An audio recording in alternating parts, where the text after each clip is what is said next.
오늘은 오순절 후 19번째 주일입니다. 오늘 예배에 참석하신 우리 모든 성도님들을 진심으로 환영하고 축복합니다. 또 이 시간 가정에서 실시간 영상으로 예배드리는 모든 예배 가족들도 진심으로 축복합니다. 함께 예배드리게 된 가족들과 모든 성도들 서로 인사 나누고 예배 시작하도록 하겠습니다. 주님 안에서 만나니 더욱 반갑습니다. 함께 예배드리게 되어서 행복합니다. 사랑하며 축복합니다. 감사합니다. 우리 다 같이 일어나셔서 예수님 사랑합니다 고백의 찬송 부르면서 이 예배를 하나님 앞에 올려드리겠습니다.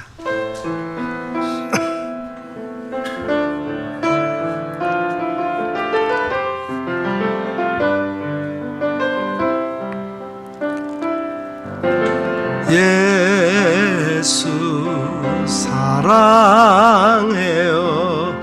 나 주 앞에 엎드려 경배와 찬양 왕께 드리네.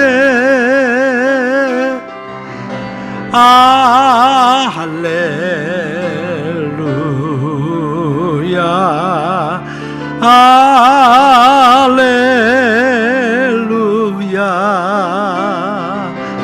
할렐루야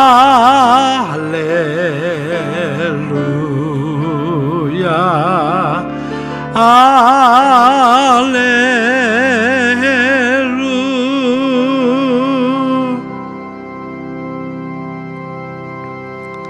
하나님이여, 우리가 주의 전 가운데에서 주의 인자하심을 생각하였나이다. 하나님이여, 주의 이름과 같이 찬송도 땅끝까지 미쳤으며 주의 오른손에는 정의가 충만하였나이다. 아멘. 내 삶의 주인이 되시는 하나님 아버지, 저희들은 들풀과 같은 나약하고 유약한 인생인데 하나님의 무한하신 사랑과 권능으로 한 주간을 지켜주셨나이다. 하나님이 동행하셨기에 지난 한 주간 저희들의 삶은 아름답고 가치가 있었습니다. 이처럼 우리 인생을 아름답게 만들어주시는 고마우신 하나님께 저희들이 주일 예배로 영광을 드립니다. 이전보다 더욱 뜨겁게 하나님을 사랑하며 하나님만 의지하면서 예배드리게 하여 주옵소서. 살아계셔서 우리와 늘 함께 하시는 예수님의 이름으로 기원하옵나이다. 아멘.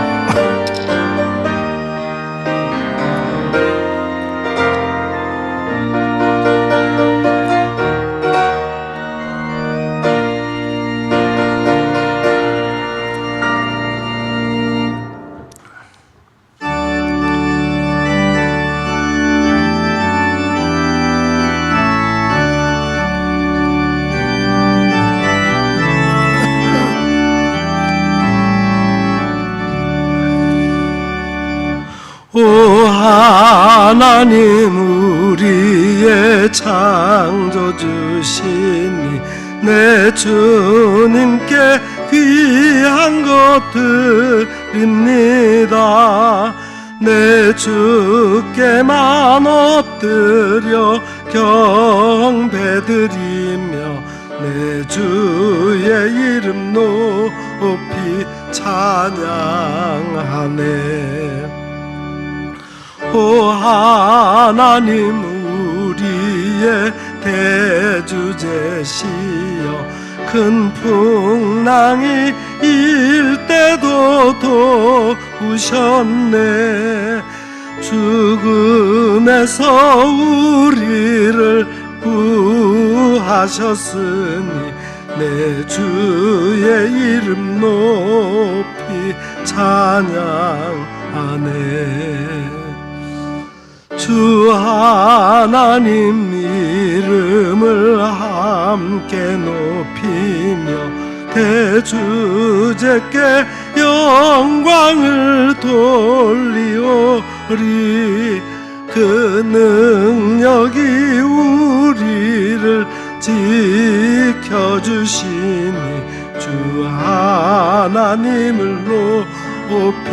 찬양하네.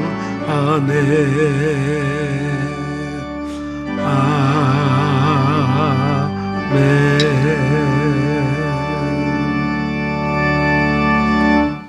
하나님은 우리의 참여하며 통회하는 마음을 기뻐 받으십니다. 이 시간 우리의 지난 한 주간의 삶을 되돌아보며 우리의 죄와 허물을 주님 앞에 솔직히 고백하는 시간을 갖겠습니다.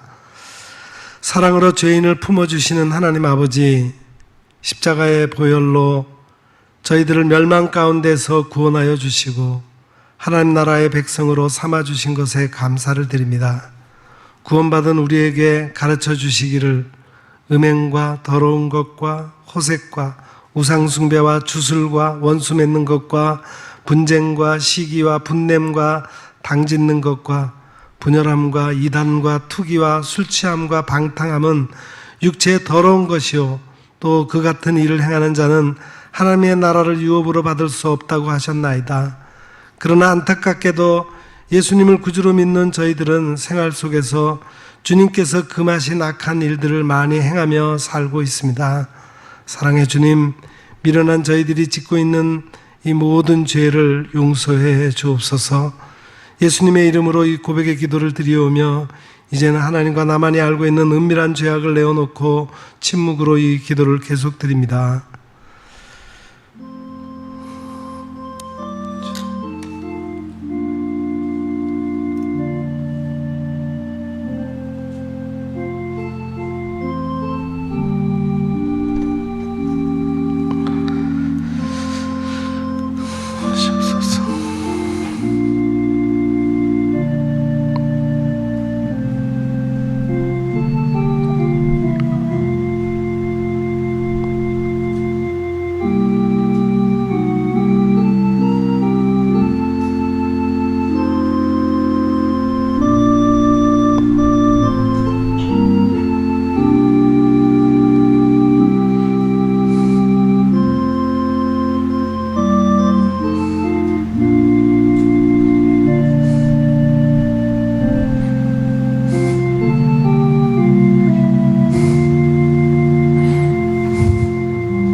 진실로 고백하며 참여하는 자에게 용서를 확신케 하며 위로를 주시는 말씀이 여기에 있습니다.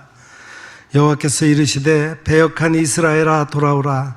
나의 노한 얼굴을 너희에게로 향하지 아니하리라. 나는 긍휼이 있는 자라.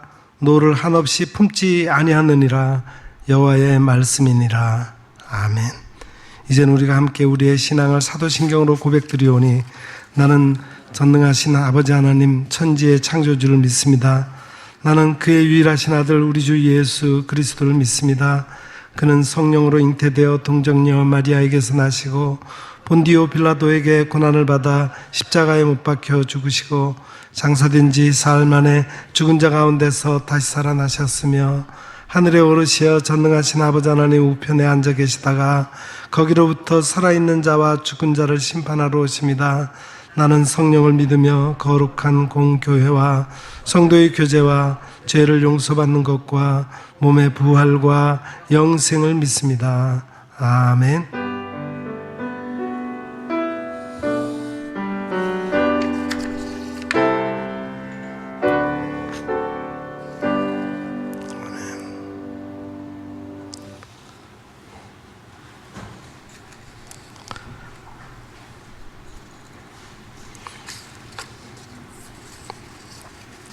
여호와는 나의 빛이요 나의 구원이시니 내가 누구를 두려워하리요.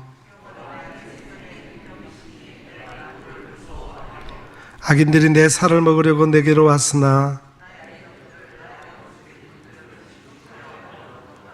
군대가 나를 대적하여 진칠지라도 내 마음이 두렵지 아니하며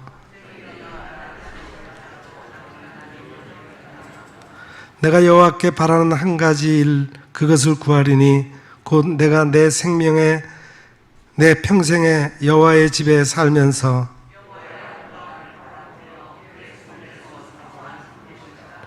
여호와께서 환난 날에 나를 그의 초막 속에 비밀히 지키시고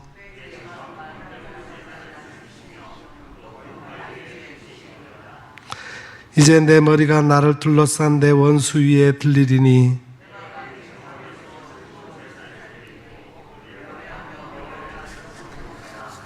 아멘.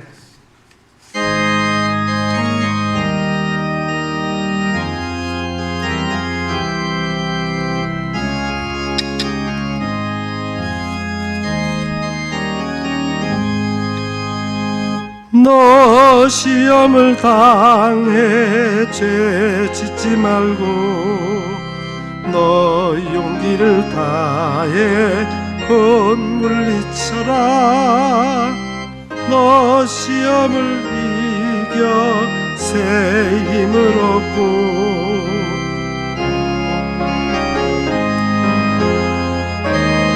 승리하리. 우리 구주의 힘과 그의 위로를 빌라. 주님 내 편에 서서 항상 도우시리. 내 친구를 삼가 잘 선택하고 너행을 삼가 늘 조심하라. 내 열심을 다해 늘 충성하고 온 정성을 다해 주 봉사하라. 우리 구주의 힘과 그의 위로를 빌라. 주님 내 편에 서서 항상 도우시리. 잘 이기는 자는 상 받으리니 너 낙심치 말고 늘 전진하라. 내 구세주 예수 힘 주시리니 주 예수를 믿어 늘 승리하라. 우리 구주의 힘과 그의 위로를 빌라. 주님 내 편에 서서 항상 도우시리.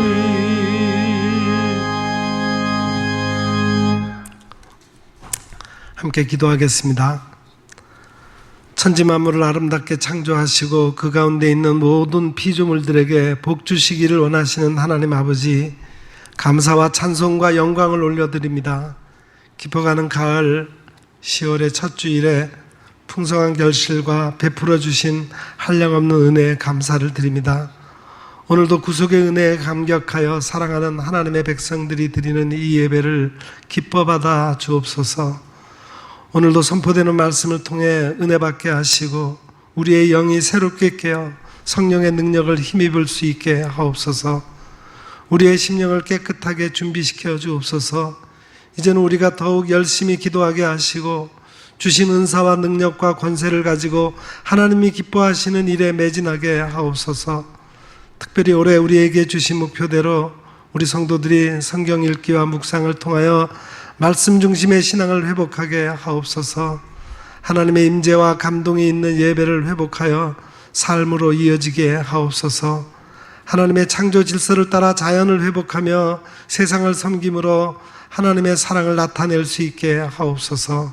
어려운 이웃에게 봉사하며 문 영혼의 구원을 위해 복음 전파에 힘을 다하는 교회가 되게 하옵소서. 한 마리의 잃어버린 양이라도 간절히 찾기를 원하시는 우리들의 목자가 되시는 하나님, 이 시간 아버지를 떠나 세상에서 헤매는 교우가 있다면 긍휼히 여기시고 만나주시고 위로하여 주옵소서. 저들이 어디서 떨어졌는지를 알게 하시고 주님의 품으로 다시 돌아올 수 있게 하옵소서. 육신이 병들어 병원에 입원해 있거나 가정에서 거동하지 못하는 몸을 이끌고 아파하는 사랑하는 교우들도 있습니다. 치료의 하나님, 저희를 건강하게 회복시켜 주옵소서. 깨끗하게 치료해 주옵소서. 슬픔에 잠겨있는 자들을 위로해 주시고 어려운 문제를 안고 찾아온 자들에게는 주님 안에서 해결책을 발견하게 하옵소서. 입시를 앞두고 있는 수험생들에게 지혜와 명철을 허락하셔서 저들의 진로를 열어주시고 저들의 평생이 하나님께 영광 돌리는 삶이 되도록 인도하여 주옵소서. 군복무 중에 있는 청년들에게 건강과 용기를 주시어 성실하게 맡겨주신 이 일에 충성을 다하는 그리스도의 정병이 되게 하옵소서. 이 나라를 사랑하신 하나님, 이 백성이 하나님의 사랑을 깨닫게 하셔서 서로 용서하고 화해하고 사랑하게 하셔서 서로 신뢰하는 백성이 되게 하옵소서. 이 땅의 정치인들과 경제인들, 교육계와 종교계의 지도자들 모두가 주어진 책무에 충실하게 하셔서 백성을 위하고 나라를 세우는 일에 최선을 다하게 하옵소서. 코로나19 전염병으로 불안에 떨고 있는 이 백성들을 위로해 주시고 하루속히 전염병을 소멸시켜 주시어 보다 안전한 삶을 살아가도록 인도하여 주옵소서. 북녘 땅의 백성들을 긍휼히 여기사 저들에게 복음의 빛이 비추어지게 하시고 하루속히 남북이 평화롭게 통일되어 하나님을 바르게 섬기는 나라를 이루어 세계 열방을 하나님께로 이끄는 제사장 나라가 되게 하옵소서. 이 예배를 기뻐 받으시고 아버지의 영광을 우리 가운데 나타내 주옵소서. 우리가 부르는 모든 찬양을 흠양하시고 말씀을 통하여 아버지의 뜻을 깨닫게 하시며 삶 속에 구체적인 반응이 있는 신령한 예배가 되게 하옵소서. 드리는 순서마다 성령의 기름을 부어주셔서 오직 하나님께만 영광이 되게 하옵소서. 우리 주 예수 그리스도의 이름으로 간절히 기도드립니다. 아멘.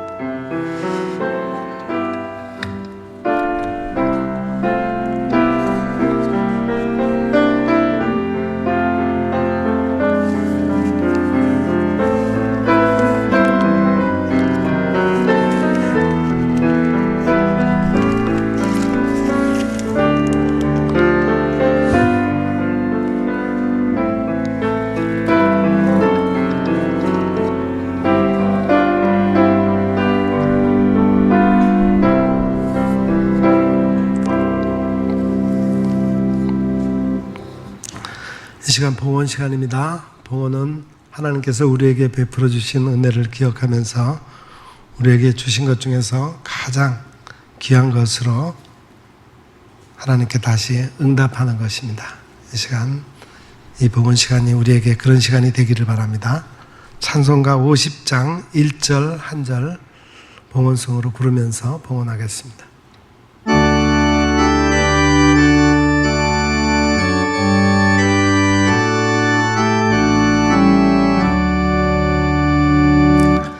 내게 있는 모든 것을 어김없이 드리네. 사랑하고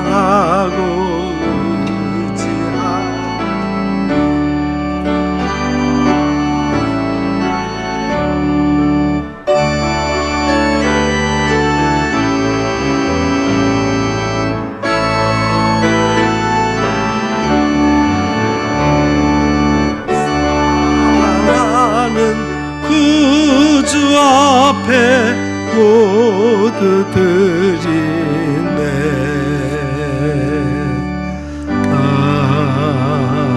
아멘.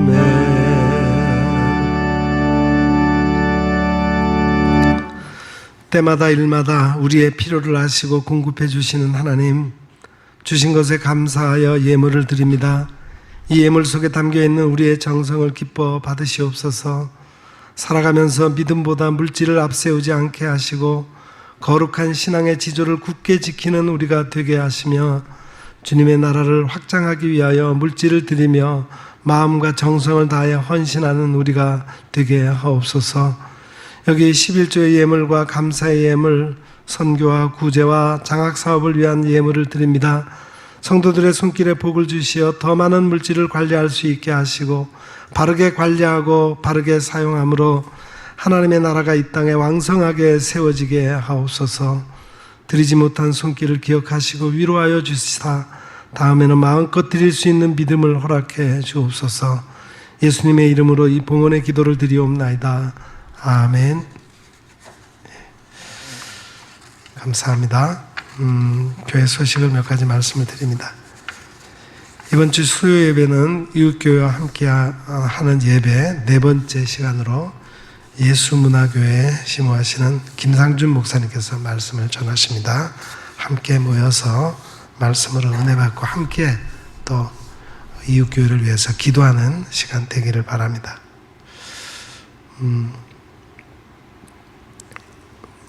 오늘 예배 2부 예배 후에는 봉사위원회 관리위원회 모임이 있습니다. 참고해 주시고요. 그리고 우리가 주일 오전에 1부, 2부 예배 두 번 예배를 드리는데 그 예배 제한 조치에 따라서 예배 인원수가 많이 제한되기 때문에 다음 주부터는 한부 예배를 더 드리기로 했습니다. 그래서 7시 반 예배를 한 부 더 드리고 똑같이 지금 9시 예배와 11시 예배 이렇게 주일 오전 예배를 세 부로 드리겠습니다.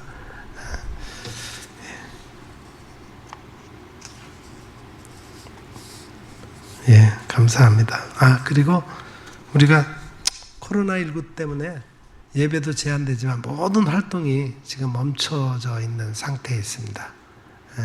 그러나 그래도 하나님이 우리에게 주신 사명은 동일하게 우리가 수행을 해야 된다고 생각을 합니다. 그래서 오늘부터 추수감사절 11월 셋째 주일까지 우리가 하반기 전도 기간으로 설정을 했습니다.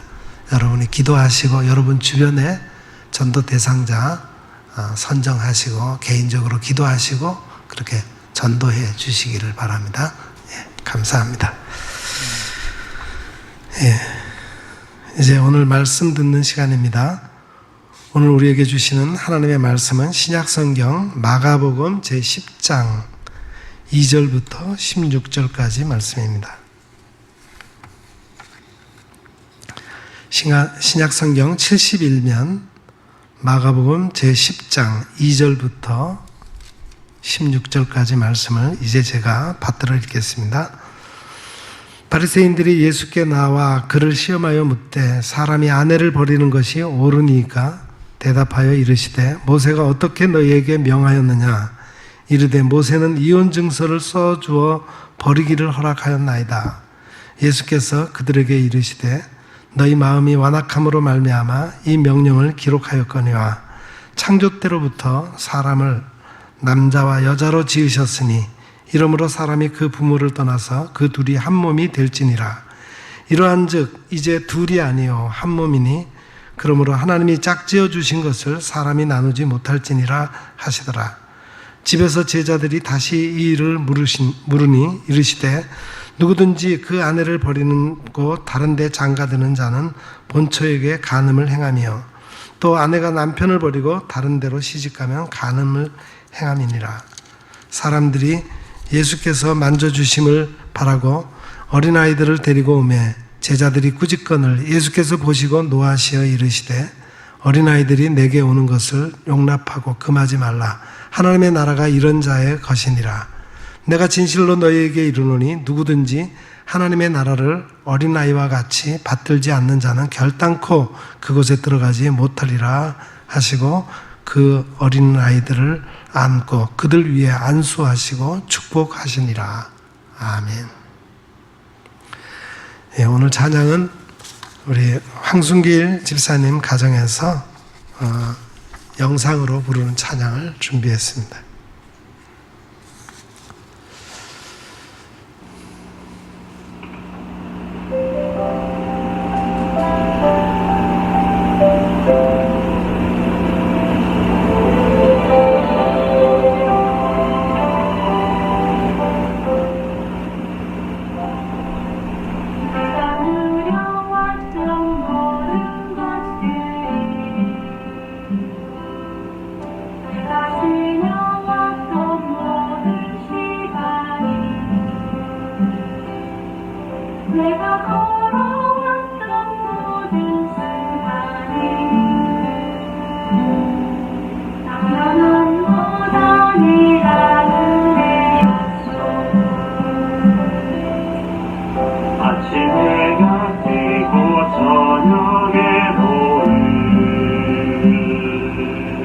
몸에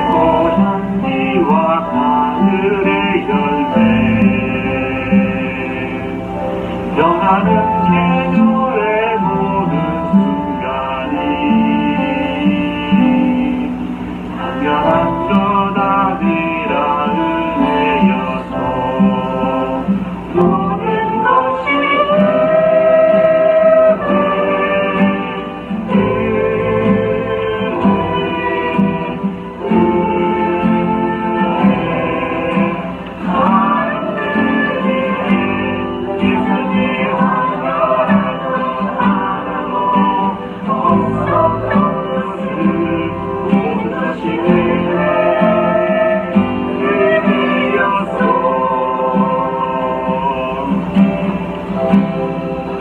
우리는 그리스도 안에서 그의 은혜의 풍성함을 따라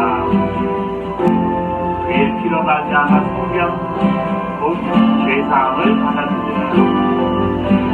너희는 그 은혜에 의하여 믿음으로 말미암아 구원을 받았으니 이것은 너희에게서 난 것이 아니요 하나님의 선물이라. 이 땅에 태어나 사는 것 어린아이 시절과 지금까지 숨을 쉬며 살며 꿈을 꾸는 삶 당연한 것 아니라는 의미였어. 내가 하나님의 자녀로 살며 오늘 찬양하고 예배하는 삶 복음을 전할 수 있는 축복이 당연한 것 아니라 은혜였어. 모든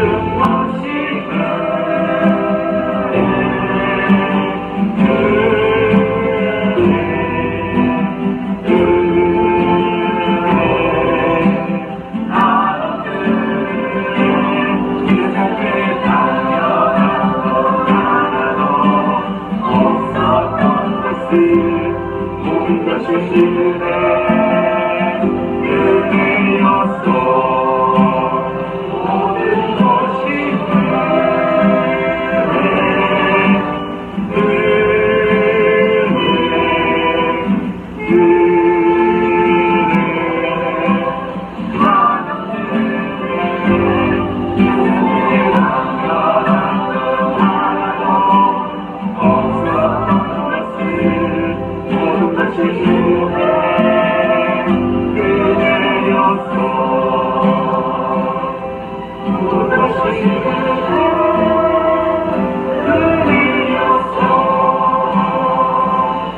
모든 것이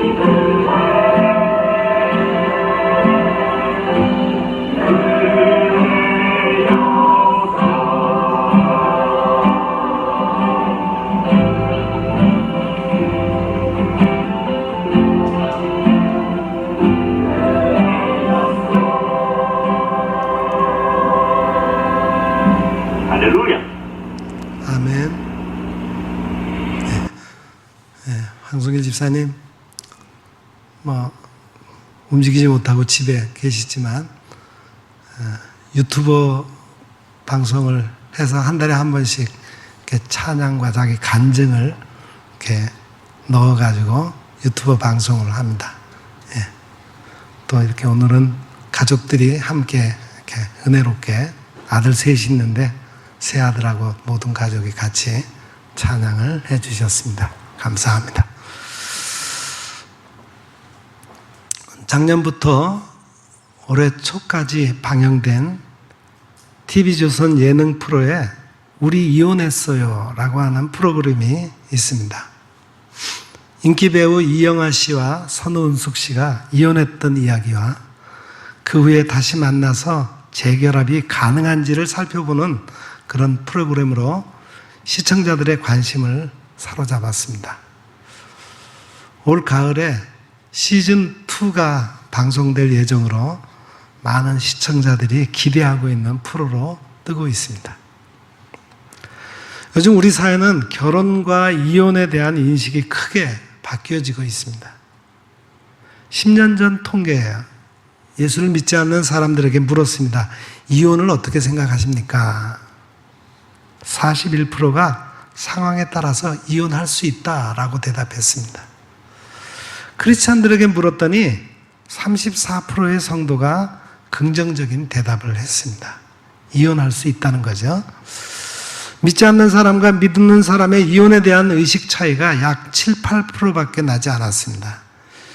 이것이 오늘 한국 사회의 이혼에 대한 국민적 의식입니다. 그런데 10년 뒤 오늘날 최근 통계는 65%나 되는 국민이 이혼할 수 있다, 그런 생각을 가지고 있습니다. 엄청난 가치관과 의식의 변화를 우리는 실감하고 있는 겁니다. 이 땅에 복음이 전파된 지 136년이 되었지만 강단에서 이혼 문제 같은 것이 설교의 주제가 되는 일은 거의 없습니다. 아주 민감한 문제이고 또 시험에 들기 쉬운 부분이기 때문에 대개는 그냥 넘어가는 경우가 많았습니다. 오늘 제가 이런 주제로 주일 낮 예배 시간에 말씀을 나누는 것만 하더라도 우리 성도들의 의식 수준과 교회 분위기가 많이 달라졌음을 의미하는 것입니다. 이혼 문제는 이제 교회에서 입 다물고 그냥 지나가야 할 문제가 아닙니다. 이것은 민감하기 때문에 그냥 터치하지 않고 지나가는 좋을 문제가 아니라 이제는 우리 크리스천 공동체에서도 중요한 문제가 되었다는 것이죠. 여러분들은 이혼한 사람들을 어떻게 생각하십니까? 이혼한 사람들은 교회 생활을 할 수 있다고 생각하십니까? 아니면 할 수 없다고 생각하십니까? 과거에는 이혼 경험을 가진 분들은 교회에 발걸음을 하기가 어려웠습니다. 너무나도 눈초리가 따가웠기 때문에 이혼한 분들은 교회에 나오기가 어려웠어요. 지금도 그렇게 생각하시나요? 결론부터 말씀드리면 이것은 아주 잘못된 생각입니다. 지금 우리 사회에 3분의 1이 가까운 사람들은 이혼의 경험과 이혼이라는 문제로 고통받고 있는 사람들인데 우리가 천만의 성도들이 그들을 외면한다고 한다면 우리는 결코 교회 공동체가 될 수 없다는 말입니다. 이제는 교회가 가지고 있는, 교회가 세상을 향해서 나아가야 품어야 할 중요한 주제 중에 하나가 바로 이 주제입니다. 이에 관계되는 사람들을 우리가 모른 채 하거나 혹은 그들에게 마음의 고통을 주는 그런 자세를 가지고는 진정한 크리스천의 자세라고 할 수 없다는 겁니다. 오늘 성경 본문을 먼저 살펴봅니다. 헤롯 왕 안티파스는 자기 동생의 아내인 헤로디아와 불륜의 관계를 맺었습니다.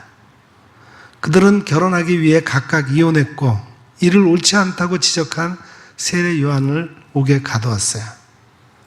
백성이 지지하는 의로운 선지자를 죽일 수 없어서 망설였지만 헤로디아의 딸 살로메의 계략에 걸려서 결국은 세례 요한을 참수하는 사태가 발생했습니다.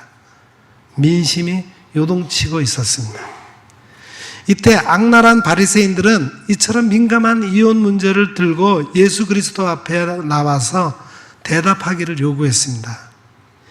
이혼이 정당하지 않다고 한다면 헤롯 권력에 기대어 세례 요한처럼 예수님에게 박해를 가할 심산이었고 또 이혼이 정당하다 하면 백성의 마음이 예수님을 떠날 것이기 때문에 고약한 질문이 시작된 겁니다. 사람이 아내를 버리는 것이 옳습니까? 본문 말씀 2절에 보면은 바리새인들이 예수님께 나와 그를 시험하여 묻되 이렇게 기록된 것을 봅니다. 질문의 의도가 순수하지 않다는 것이죠. 왜 바리새인들은 주님에게 이런 질문을 했을까요? 사실 바리새인들의 시험하는 질문은 한두 번이 아닙니다. 현장에서 간음하다가 붙잡혀온 여인을 데리고 와서 모세의 율법대로 이 여인을 돌로 쳐 죽여야 옳습니까? 아니면 풀어줘야 옳습니까? 이런 곤란한 질문도 했을 때 죄 없는 자가 먼저 돌로 치라 하시며 그들을 놀라게 하셨습니다. 또 동전을 가지고 와서 가이사에게 드려야 합니까? 아니면 성전에 드려야 합니까? 라는 곤란한 질문도 했을 때 우리 주님은 가이사의 것은 가이사에게, 주님의 것은 주님에게 라는 놀라운 말씀으로 그 당시 바리새인들의 어리석음을 꾸짖으셨습니다. 오늘 이 질문도 주님을 시험하여 넘어뜨리려는 시험이었어요. 당시 이스라엘 왕은 헤롯이었는데 그는 이혼의 경험이 있습니다. 아니 더 정확하게 말하면 아내를 버리고 동생의 아내를 빼앗은 부도덕한 사람이었습니다. 그러므로 당시에 이런 문제를 언급한다고 하는 것은 대단히 민감하고 위험한 일이었습니다. 실제로 세례 요한은 그 문제에 대해서 부당함을 지적하다가 목숨을 잃었습니다. 당시 백성들에게 가장 존경받는 세례 요한이 그 문제로 목숨을 잃었다면 이스라엘의 어느 누구가 그 문제에 대해서 감히 이야기할 수 있었겠습니까? 바리새인들은 이 부분에 대해서 예수님께서 실수하기를 기대했고 그것은 곧 헤롯 왕에 대한 도전으로 간주되어 세례 요한처럼 제거할 수 있는 절호의 기회를 얻으려고 틈을 엿보고 있었습니다. 반면에 그 부분에 대하여 성경적으로 잘못 해석함으로써 당시 이스라엘 백성들의 정신적 지주였던 모세의 교훈에 위배되도록 유도하려는 의도도 가지고 있었습니다. 하지만 주님께서는 바리새인들의 질문의 의도를 잘 알고 계셨어요. 그들은 주님께 이렇게 묻고 있습니다. 사람이 아내를 내버리는 것이 옳으니까? 쉽게 말하면 이혼의 문제죠. 그 질문에 주님께서 반문하고 계십니다. 모세는 너희에게 어떻게 명하였느냐? 이스라엘 사람들의 가장 중요한 기준은 모세의 율법입니다. 그 모세의 율법은 너희에게 뭐라고 말씀하고 있느냐 하는 것이죠. 그러자 바리새인들은 예수님께 모세는 이혼 증서를 써주어 아내 버리기를 허락하였습니다 라고 대답했습니다. 모세가 허락했다는 이혼 증서란 무엇입니까? 이는 신명기 말씀에 근거를 둡니다. 신명기 24장 1절에 사람이 아내를 맞이하여 데려온 후에 그에게 수치되는 일이 있음을 발견하고 그를 기뻐하지 아니하면 이혼 증서를 써서 그의 손에 주고 그를 자기 집에서 내보낼 것이요. 이것은 여성의 권리가 극도로 제약받던 시대에 집에서 쫓겨나는 여인을 위한 일종의 보호 조치였습니다. 수치스러운 일이 무엇인지는 알 수 없으나 간음은 남녀를 불문하고 사형으로 다스렸기 때문에 이 여기서 말하는 수치스러운 일이란 그 밖에 다른 문제들을 가리키는 것으로 보입니다. 이때 여성의 손에 들린 이혼 증서는 그 여인에게 재혼할 길을 열어주었고 법적 권리를 보장해 줄 수 있는 문서였어요. 이혼 증서만 써주면 마음대로 이혼해도 된다는 잘못된 사고를 지닌 바리새인들을 향해서 예수님은 본질적인 문제를 제기하셨습니다. 모세의 이혼 증서에 관한 율법은 혼인의 신성함을 저버린 완악한 사람들로 인하여 기록된 명령임을 말씀하시고 이어 가정을 이루는 결혼이 하나님의 창조 원리임을 가르치셨습니다. 결혼은 두 사람이 한 몸과 한 인격을 이루는 복된 일입니다. 서로 다른 몸과 인격이 하나가 되는 가정은 하나님이 주관하시는 신성한 자리입니다. 모세의 이혼 증서는 사람의 완악함 때문에 일어난 일이므로 음행한 이유 외에 아내를 버리면 안 된다고 하셨습니다. 결혼이란 하나님의 창조 원리에 이어 만드신 부부 원리, 곧 이러므로 남자가 부모를 떠나 그의 아내와 합하여 둘이 한 몸을 이룰지로다 라는 말씀을 완성하는 일입니다. 본문 8절 9절 말씀은 이 시대에도 불변의 성원 선언문으로 사용되고 있죠. 그 둘이 한 몸이 될지니 이러한즉 이제 둘이 아니요 한 몸이니 그러므로 하나님이 짝지어 주신 것을 사람이 나누지 못할지니라. 인류 역사에서 여성의 삶은 불리한 처지의 연속이었습니다. 성경을 기록한 때에도 남자만 인구조사 대상이었고 기업의 배분을 포함한 사회적 권리가 오직 남자에게만 있었습니다. 그래서 민수기에는 슬로브앗의 딸 다섯이 유산을 받기 원하여 모세에게 호소하는 대목이 나옵니다. 어찌하여 아들이 없다고 우리 아버지의 이름이 그의 종족 중에서 삭제되리까? 우리 아버지의 형제 중에서 우리에게 기업을 주소서 하매. 이 호소는 옳다고 인정되어 비록 제한적이나마 그 지파 안에서 유산 상속이 가능하다는 결과를 얻었습니다. 우리나라의 경우 조선시대만 하더라도 여성의 일방적 희생을 강요하는 불합리한 일들이 공공연히 시행되고 있었습니다. 이른바 오불취라고 해서 아내로 삼을 수 없는 5가지 조건을 내세우기도 했습니다. 그 조건이란 역적 집안의 딸은 아내로 삼을 수 없다. 또 음란한 집안의 딸, 형벌받은 집안의 딸, 나쁜 병이 있는 집안의 딸, 아버지가 없는 집안의 딸 등이었습니다. 그 중에서도 부친을 일찍 여인 딸의 아픔이 이런 고통을 준다는 것은 악습 중에 악습이었습니다. 칠거지약이라는 것도 있었죠. 이에 해당한 여인은 쫓아낼 수 있다는 것인데 시부모에 대한 불순종, 아들을 낳지 못하는 것, 음행, 질투, 나쁜 병, 말이 많음, 도둑질이 여기에 해당되었습니다. 다행히 삼불거라고 해서 칠거지약에도 불구하고 부모 3년상을 함께 치르거나 가난했다가 나중에 부자가 되었다거나 쫓아내면 갈 곳이 없는 경우 이혼할 수 없었습니다. 세상이 변하고 역사가 흐르며 하나님의 법이 널리 전파되어 갔습니다. 이에 따라 자유와 평등의 기체 아래 여성의 지위도 점차 상승하여 투표권과 피선거권도 얻게 되었습니다. 하지만 아직도 유리천장은 존재합니다. 유리천장이란 여성의 고위직 진출을 가로막는 보이지 않는 장벽을 이루는 말이죠. 하나님께서는 남녀를 차별하거나 여성을 하찮게 여기는 일을 그대로 두지 않으십니다. 생명을 낳고 기르는 여성을 귀하게 여기시고 교회를 통해 많은 은혜를 내리셨습니다. 이혼 증서 문제로 촉발된 갈등을 가정의 복된 원리로 이끌어 오신 예수 그리스도는 어린아이를 안고 축복하심으로써 하나님 나라의 상징적인 모습을 보여주셨습니다. 예수님의 말씀을 듣기 위해 몰려온 군중 가운데는 어린아이를 데리고 온 사람들이 많았습니다. 아이를 맡길 만한 처지가 되지 않은 탓도 있었겠으나 예수님께서 만져주시기를 바라며 일부러 데리고 나오기도 했기 때문입니다. 어쩔 수 없이 말씀의 현장은 아이들로 인해서 시끄러웠습니다. 아이들은 말썽꾸러기들입니다. 장난쳐도 되는 것과 그러지 말아야 할 곳이 따로 없습니다.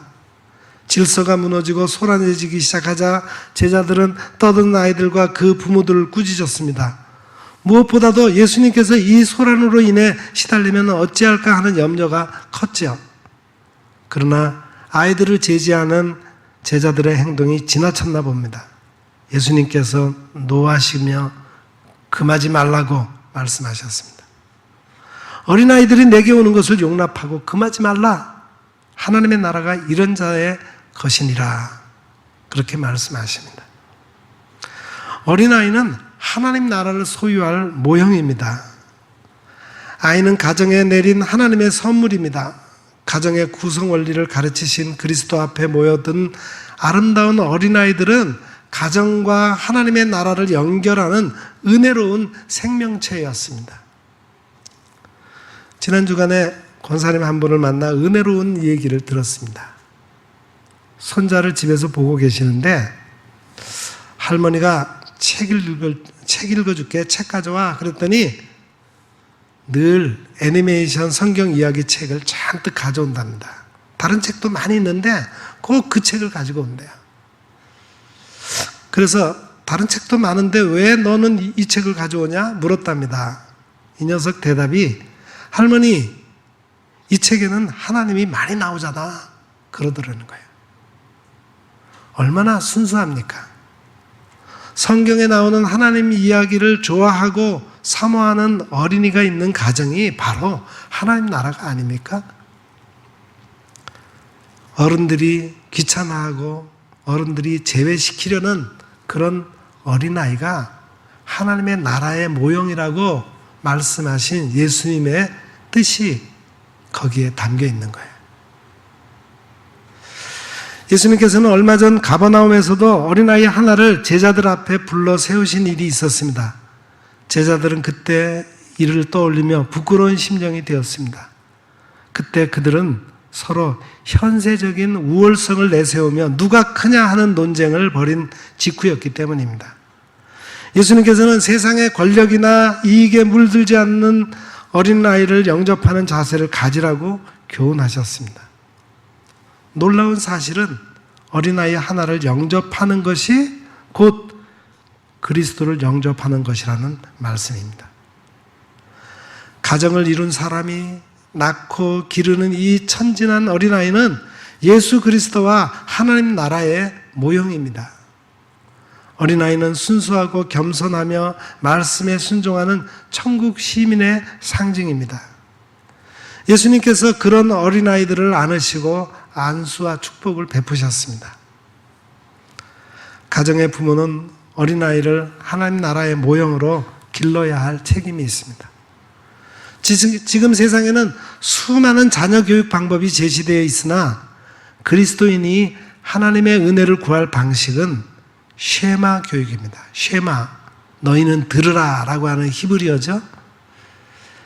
이것은 신명기의 말씀을 근거로 삼습니다. 이스라엘아 들으라. 우리 하나님 여호와는 오직 유일한 여호와이시니 너는 마음을 다하고 뜻을 다하고 힘을 다하여 내 하나님 여호와를 사랑하라. 오늘 내가 내게 명하는 이 말씀을 너는 마음에 새기고 내 자녀에게 부지런히 가르치며 집에 앉았을 때든지 길을 갈 때든지 누워있을 때든지 일어날 때든지 이 말씀을 강론할 것이며 너는 또 그것을 내 손목에 메어 기호로 삼으며 내 미간에 붙여 표로 삼고 또 내 집 문설주와 바깥문에 기록할지니라. 자녀에게 줄 것은 세속적 재산이 아니라 하나님의 말씀이라는 정신적 유산임을 강조하며 주야로 교육에 힘쓸 것을 당부하였습니다. 이스라엘 못지않게 자녀 교육을 중시하는 사람들이 우리 민족이죠. 유대인의 자녀 교육법이라고 하는 유사한 책자들도 많이 나왔습니다. 중요한 것은 그들 교육의 시작과 중심이 마음에서부터 힘까지 모두 하나님의 사랑에 있다는 것입니다. 오랜 세월 동안 나라 잃었던 그들이 힘을 잃지 않은 동력이 바로 이 쉐마 교육이었습니다. 서기 70년 로마의 침공으로 예루살렘이 파괴되기 직전이었습니다.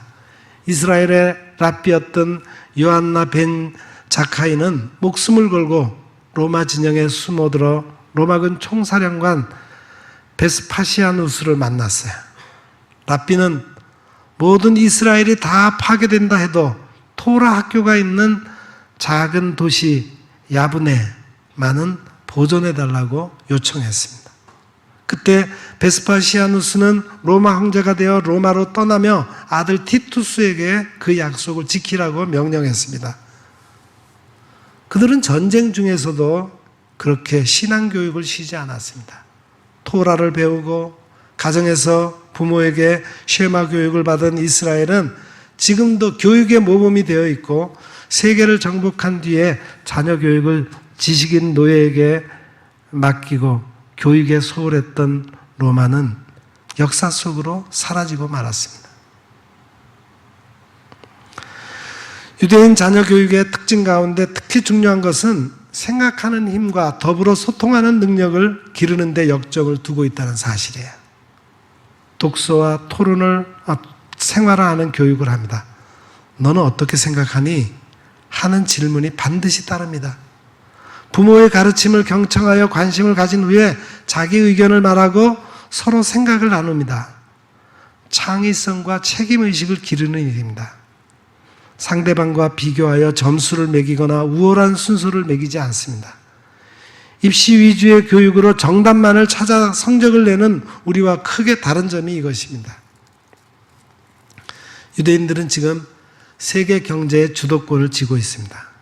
아인슈타인이나 록펠러, 스필버그 감독 같은 사람들이 모두 그런 가정교육을 받고 성장한 사람들입니다.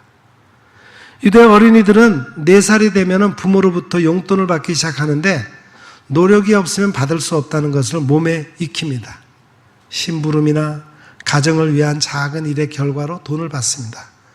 13살에 성인식을 하며 축하금을 모아 통장을 만들고 부지런히 모아 7년 후인 20살에 인생 독립을 하며 삶의 자금으로 사용합니다. 물론 이 모든 일의 전제로 하나님을 사랑하는 신앙교육이 그 바탕에 깔려 있습니다. 그들은 하나님 나라의 모형으로 자신의 인생이 출발했다는 사실을 아는 사람들입니다. 여러분, 미국에는 요즘 이런 직종이 유행이랍니다. 결혼 반지를 빌려드립니다. 무슨 말입니까? 결혼 반지를 한번 맞추면 평생 끼고 다녀야지 그걸 빌려드린대요. 저 가정도 몇 년 못 가서 깨질 거라고 하는 것을 전제로 하고 몇 개월, 몇 년 동안 결혼 반지를 빌려주겠다는 거예요. 보석상에서 그런 임대업이 유행이랍니다. 결혼 반지를 빌려준대요. 몇 개월 동안, 몇 년 동안만 거기에 수수료만 내면 되는 거예요. 여러분의 결혼 반지도 그런 상황입니까? 사랑하는 성도 여러분, 그래서 결혼은 신뢰가 중요합니다. 전적인 신뢰가 중요한 거예요. 우리 주님께서 말씀하십니다. 너희가 이런 이혼 문제를 제기하고 모세가 배우자의 부정일 경우에 이혼 증서를 써주라고 한 그것은 바로 너희 마음의 완악함 때문이다. 사람의 마음의 욕심 때문이라고 하는 것이죠. 미국 사회에서 대통령을 지낸 분들 가운데 존경받는 몇 사람이 있습니다. 토머스 제퍼슨이나 에이브러함 링컨, 그리고 프랭클린 루즈벨트입니다. 루즈벨트 대통령은 그가 대통령이 되기 전에 아주 단란한 결혼 생활을 했습니다. 6남매를 낳고 키우면서 아주 행복한 삶을 살았어요. 그런데 어느 날 루즈벨트의 다리 하나가 힘이 빠지기 시작했습니다. 결국은 병원에 가서 진단을 받은 결과 치료할 수 없다는 것이죠. 결국 그는 휠체어를 타지 않고는 다닐 수 없는 상황이 되었습니다. 남편의 영향력이 중요하고 사회활동이 중요한 시대에 남편이 휠체어를 타고 다녀야만 되는 상황에서 그의 가정, 아내의 가정은 긴장했습니다. 결국 친척들이 루즈벨트 아내 엘레나에게 이렇게 권면합니다. 야, 이혼해라. 저런 남편과는 내가 더 이상 사회생활을 할 수 없어. 6남매를 키우기에는 어려워. 이혼해라. 그랬을 때 엘레나가 자기 친척들에게 이렇게 대답한 것이 유명합니다. 저는 우리 남편 다리와 결혼한 것이 아닙니다. 저는 남편과 결혼했죠. 제가 사랑한 것은 남편의 다리가 아니라 남편입니다.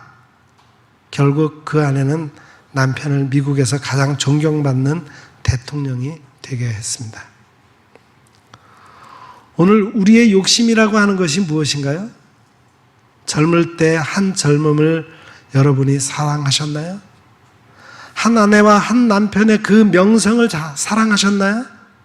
그가 가진 재물을 사랑하셨나요? 그가 가진 용모를 사랑하셨나요? 용모도 나이가 들면 사라집니다. 재물도 시간이 가면 없어질 수 있어요. 그가 가진 명성도 때를 따라서 지나갑니다. 권세도 10년이라고 말하지 않습니까? 여러분이 사랑한 것이 무엇입니까? 우리의 욕심으로, 우리의 완악함으로 우리의 가정이 비롯되었다면 그 가정은 깨어질 수밖에 없습니다. 주님은 근본적인 대답을 말씀하고 있습니다. 진정으로 우리의 가정이 출발하는 출발의 동기는 완악함, 욕심이 아니라 사랑과 신뢰여야 한다는 겁니다. 하나님의 창조 질서에 의해서 하나님의 계획에 따라서 우리의 가정이 비롯된다는 것입니다. 그 가정은 주님 부르시는 날까지 흔들릴 수 없다는 것입니다. 이 믿음, 이 사랑이 여러분의 가정의 기초가 되고 여러분의 가정생활의 가장 중요한 원동력이 되시기를 주님의 이름으로 축원합니다. 기도하겠습니다. 은혜와 사랑이 풍성하신 아버지, 사랑 가운데 거하시는 이 놀라운 말씀 속에 저희들을 불러주시니 감사합니다. 이 사회가 심각한 몸살을 앓고 있는 이혼 문제를 하나님의 말씀에 비추어 생각하게 하시고 하나님의 기준에 따라 새로운 도전을 받게 하심을 감사드립니다. 욕심을 따라 살아가는 우리의 모습이 되지 않게 하시고 하나님의 창조 계획과 하나님의 선하심을 따라 살아가는 저희들의 가정이 되어서 건강한 가정을 이루게 하옵소서. 순수한 어린이들처럼 주님의 팔에 안겨 축복을 받고자 함으로 하나님 나라를 이루게 하옵소서. 예수님의 이름으로 기도하옵나이다. 아멘.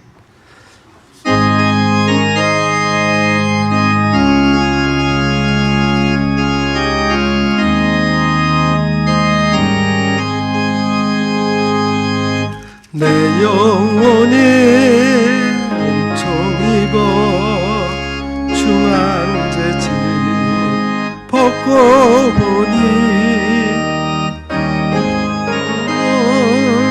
이 세상도 천국으로 하도다. 할렐루야 찬양하세. 내 모든 죄 사함받고 주 예수와 동행하니 그 어디나 하늘나라. 주의 얼굴 뵙기 전에 멀리 뵈던 하늘나라 내 마음속에 이루어지니 날로 가깝도다.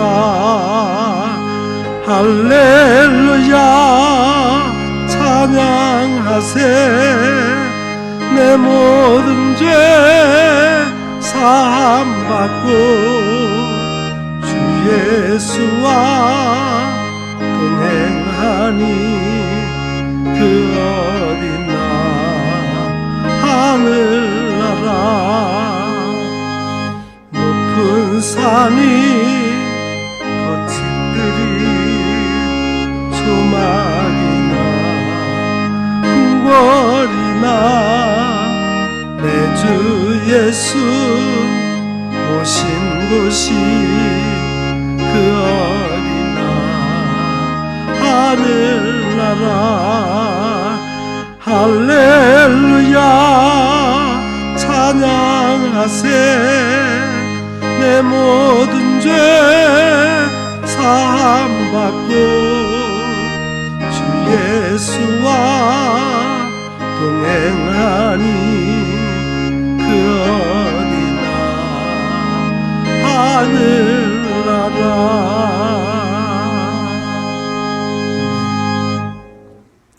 사랑하는 성도 여러분, 이혼 가정에 대해서 함부로 판단하지 마십시오. 사회적 약자인 여성과 어린이들을 받아들이고 축복함으로 하나님의 나라가 여러분의 가정에 이루어질 수 있음을 아십시오. 성도 여러분의 가정이 건강하고 아름다운 천국이 되기를 간절히 기원합니다. 기도하겠습니다. 광고 하나 더. 오늘 예배 마치고 돌아가실 때 우리 김영애 권사님 가정에서 아들 장공균의 결혼에 감사해서 떡을 제공했습니다. 떡을 하나씩 받아가시기 바랍니다. 기도하겠습니다. 이제는 우리 구주 예수 그리스도의 은혜와 하나님 우리 아버지의 크고 만극하신 사랑하심과 성령님의 감화, 감동, 위로, 교통, 충만하심의 역사가 오늘 말씀을 듣고 사회적 약자인 여성과 어린이들을 존중하고 또 그들이 순수하게 하나님을 축복을 바라고 손을 내미는 자임을 생각하며 그들을 가정에서 존중함으로 가정의 천국을 이루기를 원하는 여기 머리 숙인 주의 거룩한 백성들 위에와 그 가정과 생업 위에 또한 우리 온 교회와 이 나라 이 민족 위에 이제로부터 영원 무궁토록 함께 하옵시기를 간절히 축원하옵나이다. 아멘.